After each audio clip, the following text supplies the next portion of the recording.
All right, hello and welcome. This is going to be our homework help video for reciprocal function family and graphing. We'll get started with number 1 here. We want to label all of the transformations that there are. The only transformation here is that our a value is equal to 3. So that's going to stretch our function vertically by a factor of 3. So if the parent function normally hits at 1, 1, this is going to hit at 1, 3. All right, there's no other transformations being done, so our horizontal asymptote is still at y equals 0. Our vertical asymptote is still at x equals 0. We are symmetrical over the lines y equals x. We're essentially 45-degree angle lines that hit the intersection of these two asymptotes. In this case, it's the lines y equals x and y equals negative x. So if the point 3, 1 or 1, 3 is in our graph, then 3, 1 must also be. And then both of these points flipped over our x, negative y line.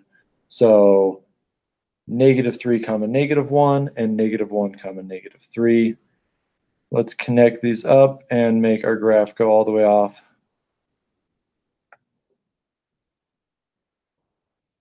The tails of this are going to lie flat to those asymptotes as they leave the graph. All right, that looks pretty good. This next one here has a vertical stretch of 4, and now we've got a k value of 2, so k equals 2. That's going to shift everything up 2. Let's start by drawing in our asymptotes. There's going to be our horizontal asymptote has been moved up 2. The vertical one hasn't been changed at all. To get to our points, we could go over 1, up 4 from this intersection point. So 1, 1, 2, 3, 4. 1, 2, 3, 4, up 1. And then reverse that. 1, 2, 3, 4.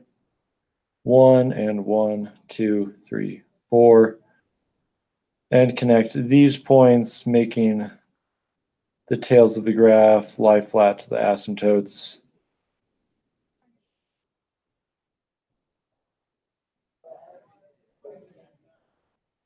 All right, and it makes sense that we get an integer point at 1 because 4 divided by 1 is 4 plus 2 is 6. At 4, because 4 divided by 4 is 1 plus 2 is 3. Also at 2, we should hit a point because 4 divided by 2 is 2 plus 2 is 4. So we can add in that integer point if we want. Actually, I missed it a little bit right there, but just getting the general shape is fine for these homeworks. If we want to get every single point that it hits, especially for some of these with large A values, using your graphing calculator is going to be the best bet. All right, let's do one that has a K value. Also, this one has been vertically flipped, so we've got a vertical flip. And our K value equals negative 1. Notice, although I see a plus there, I know that my formula has a minus. So to get the plus, I've got to use a negative 1 so that the minus and negative becomes the positive here. If that's confusing, just remember that you always flip this value to get K. So in this case, my horizontal asymptote remains unchanged. It's my vertical asymptote that's been moved 1 to the left. It's kind of always opposite of what you think. If I see a plus, it moves it to the left. If I see a minus, it moves it to the right. So the vertical flip means that these curves are going to come and fill into corners 2 and 4 instead of 1 and 3.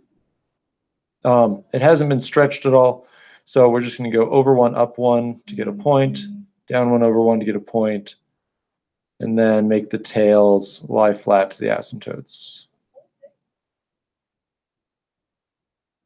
That. And like that. All right, that's good enough for that.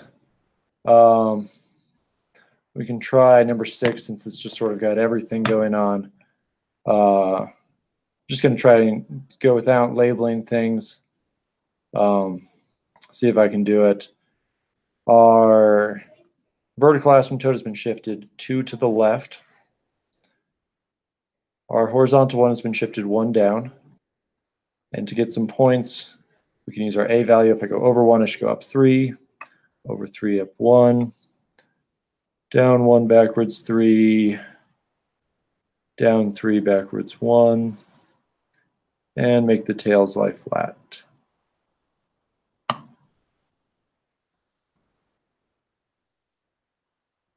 All right, I think these ones are pretty easy to make them look decent and get all the features right.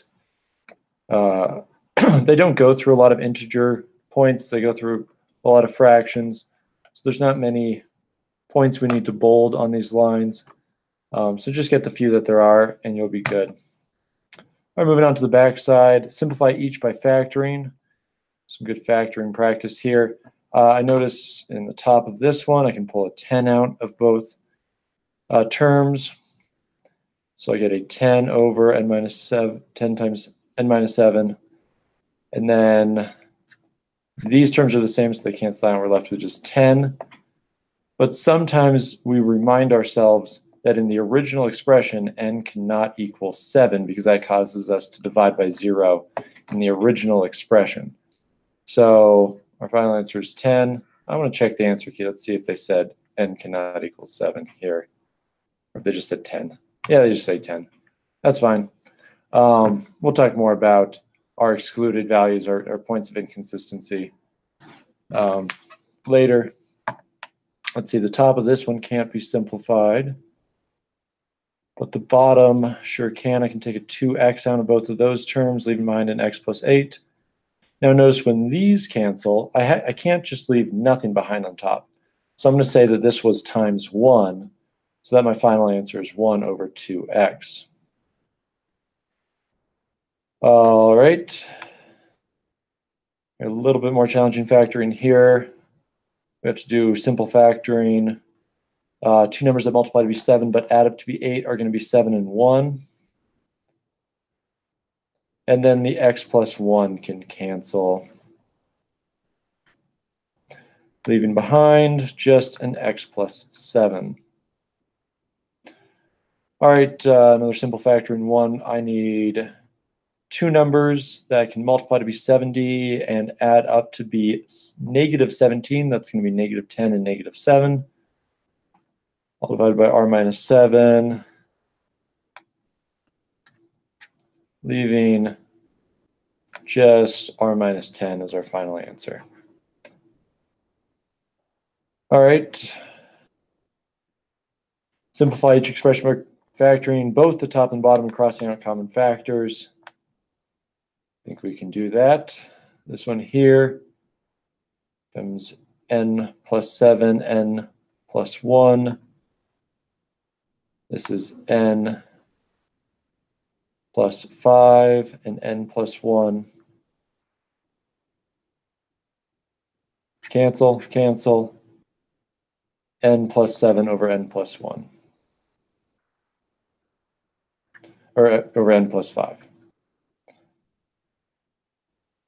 All right, this one here.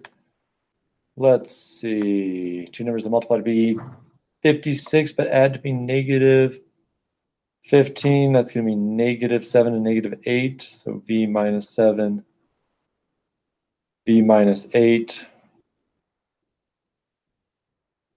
This one's going to be v plus 2, v minus 8. Kind of cheated there. I knew that 2 factors were going to cancel out.